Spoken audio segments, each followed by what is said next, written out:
নমস্কার, রশ্মির ফ্যামিলিতে আপনাদের স্বাগত জানাই। চলুন, অনেক দিন পর, অনেক মাস হয়ে গেছে ভিডিও ছাড়া হয়নি। আর আপনারা তো অনেকেই জানেন যে আমি নতুন এই পার্লার করেছি। সেই কাজ, বাড়ির কাজ, সব কাজ সারতে সারতে আমার আর ভিডিওর ভয়েস দেওয়াও হচ্ছে না, ভিডিও ছাড়াও হচ্ছে না। তো চলুন, এই ভিডিওটা 17ই আগস্ট আমার মেয়ের নজরুল মঞ্চে ফাইনাল নয়, অ্যানুয়াল ফাংশন ছিল। ও যেখানে নাচ করে সেখানের তরফ থেকে, তো সেখানেই আমরা এসে গেছি। সকালবেলা একটুখানি পার্লার খুলেছিলাম, তারপরে এই বিকেল থেকে আর খোলা হয়নি, যেহেতু এখানে আসবো তাই চলে এসেছি। অলরেডি প্রোগ্রাম শুরু হয়ে গেছে, অনেক কটা নাচও হয়ে গেছে। আমাদের একটু লেট হয়ে গেছিলো। তারপরে এসে দেখলাম অনেক কটা এই যে নাচ হচ্ছে, গানগুলো দিলেই তো কপিরাইট হয়ে যাবে। আর খুব সুন্দর সুন্দর এবারে নাচের থিম ছিল, ড্রেস, লাইট, সব কিছু অপূর্ব। এই যে দেখুন, আর এইখানে সব মায়েরা, মেয়েরা তো নাচ করে এবারের থিমে ছিল যে মায়েরাও কে কে নাচ করবে। তো আমার মেয়েও আমাকে বলেছিল, আমি বললাম আমার সময় হবে না। আর এখানে সব অতিথিরা এসেছে, ওনাদের স্বাগত করছে। দীর্ঘদিন ধরে পথ হেঁটেছেন, যাদের হাতে তৈরি হয়েছে অসংখ্য ছাত্রী।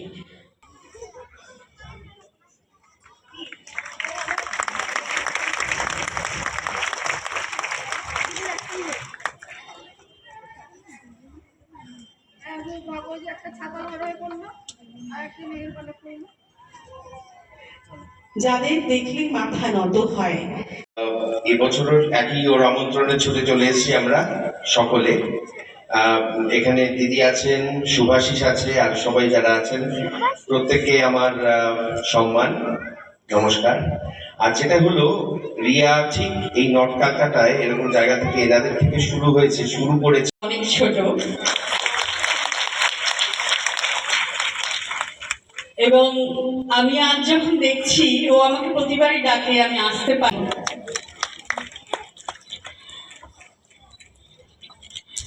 আমি অনুরোধ করবো এবার শ্রদ্ধেয় শুভাশিস দত্তকে পুরস্কার তুলে দেব।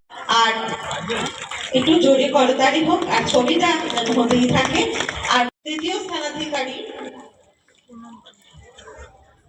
Group B second year Rabindra Nritya, Punam পানি। প্রথম স্থানাধিকারী পুনম পানি। দ্বিতীয় স্থানাধিকারী শ্রেয়া সাহু।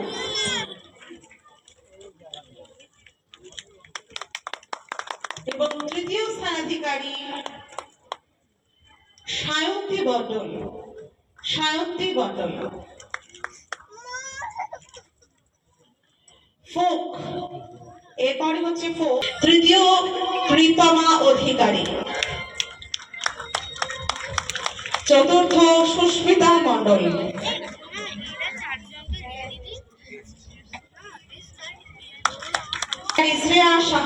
শ্রেয়া সাহু এবং দ্বিতীয় স্থানাধিকারী স্নেহা সিনহা। তৃতীয় ওরা যোগাযোগ করেছে, ওরা টিচারকে সম্বর্ধিত করতে চায়, এটা ওদের ভালো লাগা।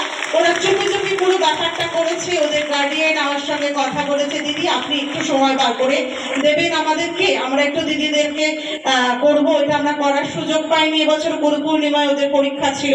ওই যে তারপরে এই যে আবার একটা নাচ শুরু হয়েছে, এই নাচটা তো অপূর্ব, ড্রেসিং প্লাস কালার, মানে লাইটিং, এটা একটা পুতুল নাচের মতো। আর সেজেছে পুরো পরীর মতো, সব মুকুট ফুকুট দিয়ে, খুব সুন্দর লাগছে, খুব সুন্দর। আর এবারের প্রোগ্রামটা সত্যিই খুব ভালো হয়েছিল সব কটায়। বাচ্চাগুলো এত সুন্দর অপূর্ব নাচ করেছে, এই যে বাচ্চারা এত সুন্দরভাবে মানে নাচ করেছে। আর বেশি বাচ্চাদের নাচগুলোতেই সবাই জোরে জোরে তালি দিচ্ছে আর হাসছে, আর খুব সুন্দর অঙ্গি ভঙ্গি করে সব মানে নাচটা দেখাচ্ছে। এত ছোট ছোট পুচকে কেউ 3 বছরেরও নিচে আছে, বা 3 বছর, 3.5 বছর, তো তাদের মানে এক্সপ্রেশন বা নাচ দেখে আমাদের এটাই মনে হচ্ছে যে এত ছোট বাচ্চা ওরা কিভাবে এইসব মানে কোরিওগ্রাফিগুলোকে নিয়েছে। মানে বড়দের থেকেও এদের নাচগুলো আরও সুন্দর হয়েছিল। বড়দের তো সত্যিই ভালো হয়েছিল, তারপরে এই যে একটা ডুয়েট নাচ হচ্ছে, এটাও আমার মেয়ে যে নাচ শেখায় ওর টিচার আর একজন। তো আর একটা থিম ছিল, সেটা আমার রেকর্ডিং করা হয়নি, মানে সেটা বৃদ্ধাশ্রমের থিম ছিল।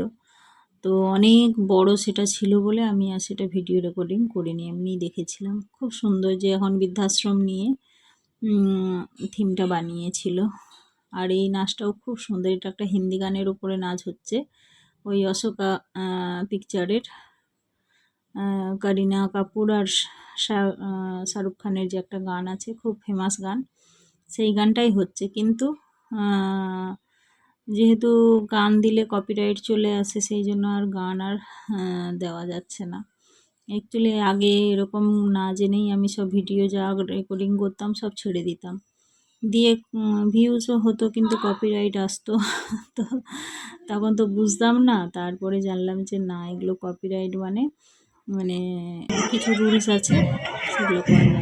অর্ণবদা আর এসো। এখানে সবাইকে সম্মান জানাচ্ছি। আরে ধরো, আমি বলছি, ধরো ধরো, প্লিজ ধরো। কমলাদি,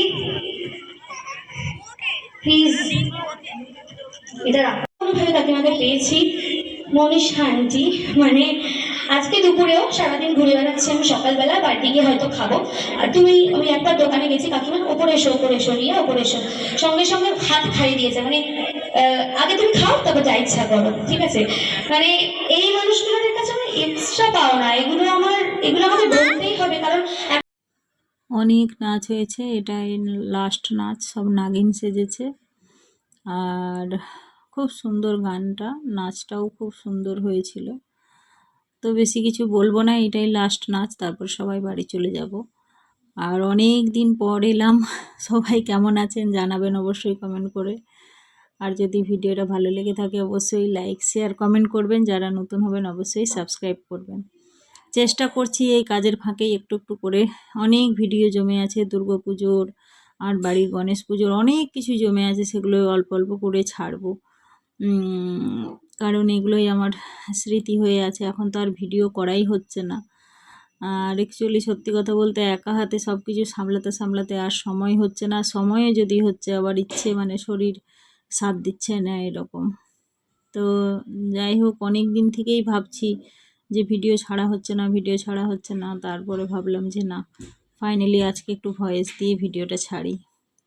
আর একটুখানি কাজের চাপও একটু কম আছে, সবে তো পুজো টুজো গেল, তো সেই জন্য ভাবলাম যে এবারে ভিডিওগুলো ছাড়া যেতেই পারে। তো এই করে এই প্রোগ্রাম শেষ হয়ে গেল। এই যে সব এবারে বেরিয়ে বাড়ির দিকে যাব। এই সময় তো ভীষণ রাস্তায় ভিড় হবে, কারণ গাড়ি ঘোড়া কিছুই পাওয়া যাবে না, কারণ এত মানুষ একসঙ্গে বেরোবে। তো ওর বাবা এসেছে, আমার হাজব্যান্ড এসেছে, তারপরে যে মেয়ে গেছে সব জিনিসপত্র গুছোতে। ওর তো নাচের সব জিনিসপত্র সব মানে ড্রেস ফ্রেস সব নিয়ে এসেছিলো, সেগুলো সব একসঙ্গে গুছিয়ে তারপরে বাড়ির উদ্দেশ্যে যাব সবাই। তো খুব ভালো লাগলো। আর এই যে দেখুন, ওর সব স্টুডেন্ট, মানে আমার মেয়ে যে নাচ শেখায়, মেয়ের আন্টি যে নাচ শেখায়, তার এই সব স্টুডেন্ট, এগুলো খুবই অপূর্ব লাগছে, খুব ভালো লাগছে। আর এবারের নাচটা সত্যিই অসাধারণ হয়েছিল, সব কটা ড্রেস প্লাস লাইট প্লাস মানে কোরিওগ্রাফি সব কিছুই একদম দারুণ হয়েছিল। তো চলুন, অনেক পুরনো ভিডিও, অনেক দিন পরে ছাড়ছি, প্রায় 2 মাস হয়ে গেল প্রায়। তো যাই হোক, যদি ভালো লেগে থাকে অবশ্যই একটা লাইক শেয়ার কমেন্ট করবেন। আর এই যে মেয়ে চলে এসেছে, এবারে মেয়েকে নিয়ে আমরা বাড়ির দিকে যাব। আর ছেলে তো এই যে গিয়েছে ঠিক কথা, কিন্তু এত বিরক্তি হচ্ছে আর কি বলবো। আর এই যে নাচে লাস্ট যে নাগিনের নাচটা হয়েছিল, সেটাই আমার মেয়েও ছিল, তাই বললো ড্রেস আর চেঞ্জ করবো না, সবাই বেরিয়ে যাচ্ছে আর এখানের টাইম আছে, সেই টাইমের মধ্যে সবাইকে বেরিয়ে যেতে হবে। তো অলরেডি 2বার হুইসেল পড়ে গেছে, তো সেই জন্য আরও আর ড্রেস চেঞ্জ করলো না, কেউই করেনি, সবাই ওই রকম অবস্থায় বাড়ি ফিরে যাচ্ছে। আর এই যে এদের দলে আরও একজন ছিল। তারপরে এই যে মেয়ে দুটো প্রাইজ পেয়েছে, বাড়ি চলে এসেছি অলরেডি, দুটো, একটা ফার্স্ট একটা সেকেন্ড। অনেক কটাই প্রাইজ আছে আমাদের বাড়িতে ওর নাচের বা স্কুলের পারফরমেন্সে। আবার এবারে দুটো পেল। আর এবারের মেমেন্টোগুলো খুব সুন্দর হয়েছে, নটরাজ দিয়ে খুব সুন্দর লাগছে। তো যাই হোক, রাতের খাওয়া দাওয়া সেরে নিই। ওই ফেরার সময় ওরা আবার দেখলাম যে না, আবার জায়ের বাড়ির খাবার নেমন্তন্ন ছিল, ভুলেই গেছিলাম। কারণ আগের দিন জন্মাষ্টমী ছিল, তো সেই জন্য জন্মাষ্টমীর খাবার দাবার পরের দিনে করেছিল, যেহেতু জন্মাষ্টমীর দিন অন্যর বাড়ি গেছিলাম, অন্য একজনের বাড়ি, সেটাও তো শেয়ার করেছিলাম আগের ব্লগে। আর এই যে গোপাল আর মা লক্ষ্মী বসে আছে। তো অনেক দিন পরে এলাম বলে ভাবলাম একটুখানি ভিডিও করি বলে, তাই খাওয়া দাওয়া সারা হয়ে গেছে। ওই ফ্রায়েড রাইস, ধোকা, চাটনি, পাঁপড়, মিষ্টি এইসব ছিল। তারপরে বাড়ি যাব, তো সেই জন্য এই যে আমার জায়ের ছেলে নতুন গাড়ি নিয়েছে, তো ওর ভাইকে মানে আমার ছেলেকে, আর এটা আমার দিদির ছেলেও এসেছিল। তো ওদেরকে বললাম যে ছেড়ে দাও বাড়িতে, আর আমরাও একটা গাড়ি করে চলে যাব, নাহলে হেঁটে হেঁটে যেতে হতো। তো নতুন গাড়ি বলে ওরা দুজন ওই গাড়িতে বসলো, আমরা আবার এই গাড়ি মানে আমার মেয়ে আর